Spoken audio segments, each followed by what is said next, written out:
Mesdames et messieurs, bonsoir. En ce jeudi 26 novembre 2014, nous allons parler d'un moyen de transport en pleine expansion, le covoiturage.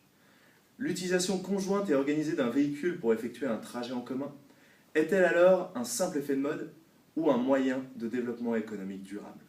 C'est à Lille, dans le Nord, que M. Denis Dupéage, cofondateur du groupe Covoitura, société de covoiturage culturel, nous répond. Un reportage signé Louise Durand et Charles Tenmiller. Avec 3 millions d'utilisateurs en France aujourd'hui, le covoiturage, qui s'est développé notamment à cause de la crise économique et de la conjoncture, semble s'imposer comme une solution économique durable. Mais est-ce réellement le cas ou un simple effet de mode? Allons à la rencontre des Lillois pour tenter d'y répondre.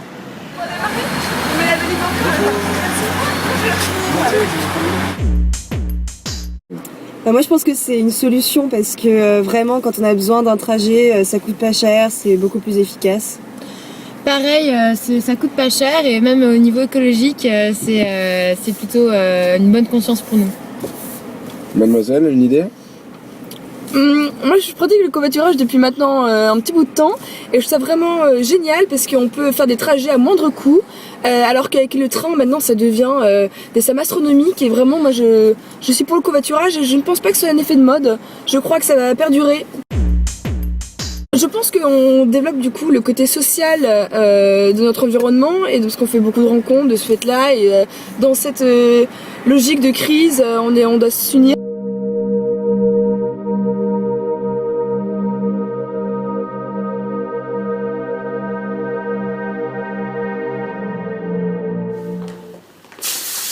Et on se retrouve tout de suite pour une interview exclusive de M. Denis Dupéage, cofondateur de covoiturart.com, qui nous en dira un petit peu plus sur le sujet.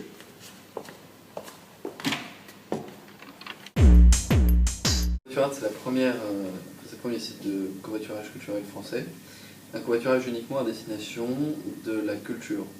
Les châteaux, les expositions, les musées, les festivals, la culture sous toutes ses formes, à un prix réduit.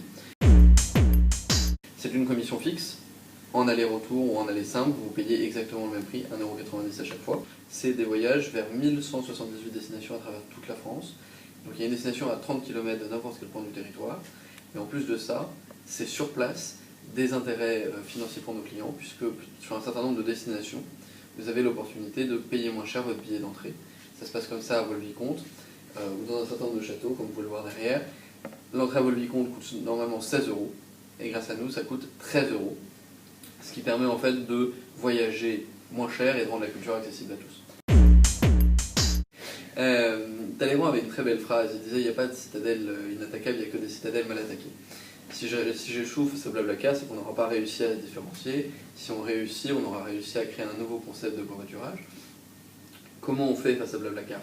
Blablacar, d'abord, on explique que finalement, c'est le leader d'un marché qu'il a lui-même créé. Et c'est ça la réalité. En même temps, ils ont réussi à créer quelque chose qui était inexistant.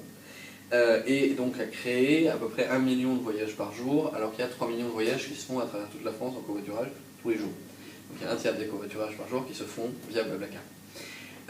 Mais il y a 200 autres boîtes qui font du covoiturage en France, et donc ça veut bien dire qu'il y a un marché porteur et qui existe face à Blablacar. La concurrence, elle est saine, elle est toujours importante parce que ça prouve que du coup il y a un écosystème financier sur lequel s'appuyer pour exister. L'idée du covoiturage culturel, intergénérationnel, partage, solidarité.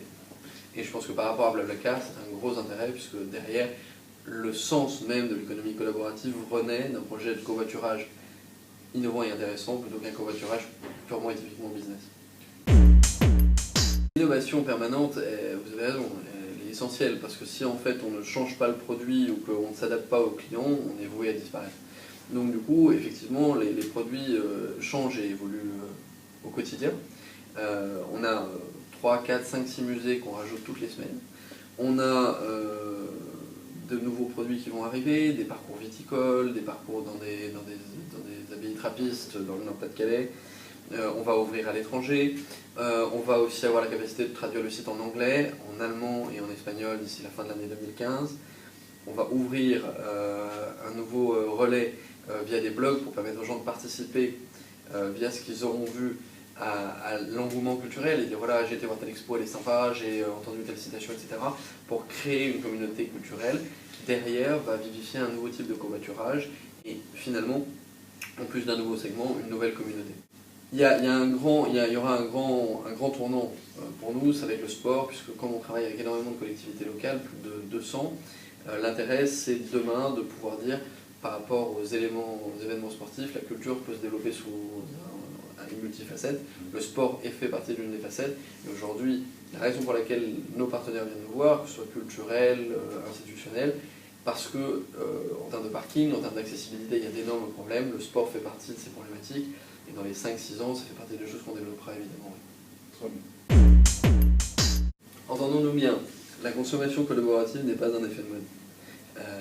Le covoiturage n'est qu'une petite partie d'un immense système qui est en train de se mettre en place et qui existe parce que les gens sont trop paresseux pour le faire eux-mêmes. Et c'est ça la réalité. Aujourd'hui, on est des intermédiaires vers un nouveau type de consommation, une consommation plus intelligente et intéressante. Intéressante parce que d'abord, elle permet la rencontre, elle permet le partage, elle permet l'intergénérationnel, mais derrière, elle est aussi une garantie pour demain d'avoir des routes moins encombrées, des villes moins polluées et une culture qui sera plus accessible pour tout le monde. Covoiturage culturel, covoiturage professionnel, quelles sont les pistes de diversification explorées qui montrent bien que le covoiturage est bien loin de s'estomper? Vous l'avez donc compris, le covoiturage a donc encore de beaux jours devant lui et est bien loin d'être un univers saturé.